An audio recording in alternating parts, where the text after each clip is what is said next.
ಕೊನೆಗೂ ಮದುವೆ ಸುದ್ದಿಯನ್ನು ಹೇಳಿದ ಮೇಘ್ನಾ ರಾಜ್. ಹೌದು ಸ್ನೇಹಿತರೆ, ಎರಡನೇ ಮದುವೆ ಬಗ್ಗೆ ಸ್ಪಷ್ಟನೆ ನೀಡಿದ ಮೇಘ್ನಾ ರಾಜ್. ನಮಸ್ಕಾರ ಸ್ನೇಹಿತರೆ, ಒಂದು ಹೊಸ ಯೂಟ್ಯೂಬ್ ಚಾನಲ್ಗೆ ನಿಮ್ಮೆಲ್ಲರಿಗೂ ಸ್ವಾಗತ ಸುಸ್ವಾಗತ. ಇಂದು ನಾವು ಕನ್ನಡದ ಹೆಮ್ಮೆಯ ನಟಿಯಾದಂತಹ ಅದ್ಭುತ ವ್ಯಕ್ತಿತ್ವದ ಮೇಘ್ನಾ ರಾಜ್ ಅವರ ಬಗ್ಗೆ ಮಾತನಾಡಲಿದ್ದೇವೆ. ನಟಿ ಮೇಘ್ನಾ ರಾಜ್ ಅವರು ತಮ್ಮ ಪತಿ ಚಿರಂಜೀವಿ ಸರ್ಜಾ ಅವರನ್ನು ಕಳೆದುಕೊಂಡು ಅವರು ಎಸಗಿದ ಒಂದು ಕೃತ್ಯಗಳಾಗಿರ್ಬೋದು, ಅವರು ಜೀವನದಲ್ಲಿ ಎದುರಿಸಿದ ಸವಾಲುಗಳು ಯಾವ್ಯಾವು ಅಷ್ಟಿಷ್ಟಲ್ಲ, ತುಂಬ ಸವಾಲುಗಳನ್ನು ಎದುರಿಸಿದ್ದಾರೆ. ಒಬ್ಬಂಟಿಯಾಗಿ ನಿಂತು ಸಮಾಜದ ಸಾವಿರ ಮಾತುಗಳನ್ನು ಮೆಟ್ಟಿ ನಿಂತು ಇಂದು ತನ್ನ ಮಗ ರಾಯನ್ ಸರ್ಜಾ ಅವರನ್ನು ಬಹಳ ಪ್ರೀತಿಯಿಂದ ಸಾಕ್ತಾ ಇದ್ದಾರೆ. ಅವರನ್ನು ನೋಡಿದರೆ ಗಟ್ಟಿಗಿತ್ತಿ ಎಂಬ ಪದಕ್ಕೆ ಒಂದು ಸೇಮ್ ಹೋಲುವಂತೆ ಕಾಣುತ್ತದೆ.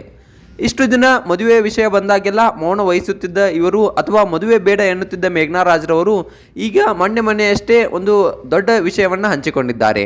ಅದೇನು, ಅವರ ಮನಸ್ಸಿನಲ್ಲಿ ಏನಿದೆ ಎಂಬುದನ್ನು ಸಂಪೂರ್ಣವಾದ ಈ ಒಂದು ವಿಡಿಯೋದಲ್ಲಿ ನಾವು ನಿಮಗೆ ತಿಳಿಸ್ತಾ ಹೋಗ್ತೀವಿ. ಅದಕ್ಕೂ ಮೊದಲು ನೀವು ನಮ್ಮ ಚಾನಲ್ಗೆ ಹೊಸಬರಾಗಿದ್ದರೆ, ನೀವಿನ್ನೂ ನಮ್ಮ ಚಾನಲನ್ನು ಸಬ್ಸ್ಕ್ರೈಬ್ ಮಾಡಿಲ್ಲ ಅಂದರೆ ಈ ಕೂಡಲೇ ಸಬ್ಸ್ಕ್ರೈಬ್ ಮಾಡಿ. ಹಾಗೆ ಪಕ್ಕದಲ್ಲಿರೋ ಬೆಲ್ ಐಕಾನನ್ನು ಒಂದು ಪ್ರೆಸ್ ಮಾಡೋದ್ರ ಮೂಲಕ ನಮಗೆ ಸಪೋರ್ಟ್ ಮಾಡಿ.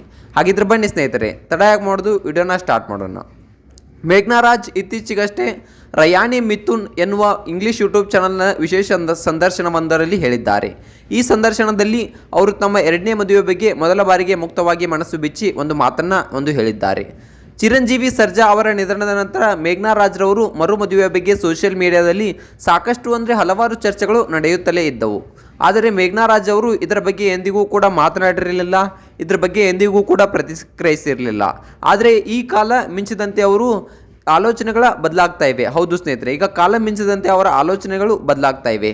ಈ ಹಿಂದೆ ಮದುವೆ ಮಾತನ್ನೇ ಎತ್ತದ ಮೇಘ್ನಾ ರಾಜ್ ಈಗ ಮದುವೆ ಬಗ್ಗೆ ಒಂದು ಗ್ರೀನ್ ಸಿಗ್ನಲ್ನ ನೀಡುವ ಮೂಲಕ ಎಲ್ಲರಲ್ಲೂ ಅಚ್ಚರಿಯನ್ನು ಮೂಡಿಸಿದ್ದಾರೆ. ಸಂದರ್ಶನದಲ್ಲಿ ಮೇಘ್ನಾ ರಾಜ್ರವರು ಜೀವನದ ವಾಸ್ತವದ ಬಗ್ಗೆ ಮಾತನಾಡುತ್ತಾ ಪ್ರತಿಯೊಬ್ಬರಿಗೂ ಒಬ್ಬ ಸಂಗಾತಿ ಬೇಕಲೇಬೇಕು ಎಂಬ ಅಭಿಪ್ರಾಯವನ್ನು ವ್ಯಕ್ತಪಡಿಸಿದ್ದಾರೆ. ಅವರ ಪ್ರಕಾರ ಸಂಗಾತಿ ಅಂದಾದ ತಕ್ಷಣ ಅವರು ಕೇವಲ ಗಂಡನಾಗಿರಬೇಕು ಎಂದೇನಿಲ್ಲ, ಆದರೆ ಅವರ ಜೀವನದ ಏರಿಳಿತಗಳಲ್ಲಿ ಕಷ್ಟ ಸುಖಗಳಲ್ಲಿ ಹಂಚಿಕೊಳ್ಳುವ ಒಬ್ಬ ಜೊತೆಗಾರನಿಗೆ ಆದ್ಯತೆ ನೀಡಬೇಕು. ಅವರ ಅಗತ್ಯ ಖಂಡಿತವಾಗ್ಲೂ ಎಲ್ಲರಿಗೂ ಇದ್ದೇ ಇರುತ್ತೆ ಅನ್ನುವಂಥ ಮಾತನ್ನು ಇಲ್ಲಿ ಹೇಳಿದ್ದಾರೆ.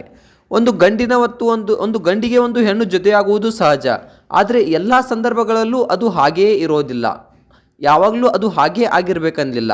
ಕನಿಷ್ಠ ಪಕ್ಷ ನಮ್ಮ ಮನಸ್ಸಿನ ಮಾತುಗಳನ್ನು ಕೇಳಿಸಿಕೊಳ್ಳಲು ನಮ್ಮ ಜೊತೆ ನಿಲ್ಲುವವರು ಒಬ್ಬರು ಬೇಕು. ಅವರು ಅಂತೂ ಇಂತಹ ಮಾತನ್ನು ಹೇಳುತ್ತಾ ಒಂದು ಭಾವುಕವಾಗಿ ಕಣ್ಣೀರನ್ನು ಹಾಕಿದ್ದಾರೆ. ಇದು ಅವರ ಜೀವನದಲ್ಲಿ ಒಂಟಿತನ ಮತ್ತು ಒಬ್ಬ ಸಂಗಾತಿಯ ಮೇಲಿರುವ ಗೌರವವನ್ನು ತೋರಿಸುತ್ತದೆ. ಹಾಗಾದರೆ ಮೇಘ್ನಾ ರಾಜ್ರವರು ಈಗಲೇ ಮದುವೆ ಆಗುತ್ತಾರೆ ಎಂಬ ಪ್ರಶ್ನೆಗೆ ಅವರ ಬಳಿ ಸ್ಪಷ್ಟವಾಗಿ ಉತ್ತರವಿದೆ. ಸದ್ಯ ನಾನು ಇನ್ನೊಂದು ಲವ್ ಅಥವಾ ಪ್ರೇಮ ಜೀವನಕ್ಕೆ ಮಾನಸಿಕವಾಗಿ ಸಿದ್ಧವಾಗಿಲ್ಲ ಎಂದು ಅವರು ಹೇಳಿದ್ದಾರೆ. ಆದರೆ ಅದು ಎಂದಿಗೂ ಸಾಧ್ಯವಿಲ್ಲ ಎಂದು ಅವರು ಹೇಳುವುದಿಲ್ಲ. ಮುಂದೊಮ್ಮೆ ಜೀವನದಲ್ಲಿ ಅಂಥ ಸಂದರ್ಭ ಬಂದರೆ ನಾನು ಖಂಡಿತವಾಗ್ಲೂ ಆ ನಿರ್ಧಾರವನ್ನು ತೆಗೆದುಕೊಳ್ತೀನಿ ಎಂಬ ಆಲೋಚನೆಯಲ್ಲಿದ್ದಾರೆ ಎನ್ನುವ ಮಾತನ್ನು ಅವರು ಹೇಳಿದ್ದಾರೆ. ಭವಿಷ್ಯದಲ್ಲಿ ನಾನು ಆ ಒಂದು ಆಲೋಚನೆಯನ್ನು ಸಿದ್ಧಪಡಿಸ್ತೀನಿ, ಭವಿಷ್ಯದಲ್ಲಿ ನಾನು ಇನ್ನೊಂದು ಮದುವೆ ಆಗ್ಬೋದು ಅನ್ನುವಂಥ ಮಾತನ್ನು ಇವರು ಮುಕ್ತವಾಗಿ ಇಟ್ಟಿದ್ದಾರೆ. ಇದು ಅವರ ಪ್ರಬುದ್ಧತೆಯನ್ನು ತೋರಿಸುತ್ತದೆ ಮತ್ತು ಬಲವಂತವಾಗಿ ಯಾವುದನ್ನು ಮಾಡದೆ ಒಂದು ಕಾಲದ ಸಮಯಕ್ಕೋಸ್ಕರ ಕಾಯ್ತಾ ಇದ್ದಾರೆ, ಒಂದು ಕಾಲವನ್ನು ತೆಗೆದುಕೊಳ್ಳುವ ನಿರ್ಧಾರಕ್ಕಾಗಿ ಕಾಯ್ತಾ ಇದ್ದಾರೆ ಅನ್ನೋದು ಸ್ಪಷ್ಟವಾಗಿ ತಿಳಿಯುತ್ತದೆ. ಇನ್ನು ಈ ಒಂದು ಶುಭ ಸಮಾರಂಭದಲ್ಲಿ ಮೊನ್ನೆಯಷ್ಟೇ ಒಂದು ಕಾರ್ಯಕ್ರಮದಲ್ಲಿ ಹೇಳಿರುವಂತೆ ಮೇಘ್ನಾ ರಾಜ್ರವರು ಈ ಪ್ರಾಮಾಣಿಕ ಮಾತುಗಳು ಅನೇಕರಿಗೆ ಒಂದು ಸ್ಫೂರ್ತಿಯಾಗಿವೆ. ತನ್ನ ಮಗನಿಗಾಗಿ ಮತ್ತು ತನ್ನ ವೈಯಕ್ತಿಕ ಜೀವನಕ್ಕಾಗಿ ಅವರು ತೆಗೆದುಕೊಳ್ಳುವ ನಿರ್ಧಾರಕ್ಕಾಗಿ ಅಭಿಮಾನಿಗಳ ಬೆಂಬಲ ಇದ್ದೇ ಇರುತ್ತದೆ. ಒಬ್ಬ ತಾಯಿಯಾಗಿ, ಒಬ್ಬ ನಟಿಯಾಗಿ, ಒಬ್ಬ ಗಟ್ಟಿಗಿತ್ತಿ ಮಹಿಳೆಯಾಗಿ ನಿಂತಿರುವ ಮೇಘ್ನಾ ರಾಜ್ ಅವರ ಬಗ್ಗೆ ನಿಮ್ಮ ಅನಿಸಿಕೆಗಳೇನು? ಅವರ ಎರಡನೇ ಮದುವೆ ಬಗ್ಗೆ ಆಲೋಚನೆಗಳ ಬಗ್ಗೆ ನೀವು ಏನಂತೀರಿ? ದಯವಿಟ್ಟು ಕಮೆಂಟ್ ಮೂಲಕ ತಿಳಿಸಿ. ಹಾಗೆ ಈ ಒಂದು ವಿಡಿಯೋ ಇಷ್ಟ ಆಗಿದ್ರೆ ನಮ್ಮ ಚಾನಲನ್ನು ಸಬ್ಸ್ಕ್ರೈಬ್ ಮಾಡಿ.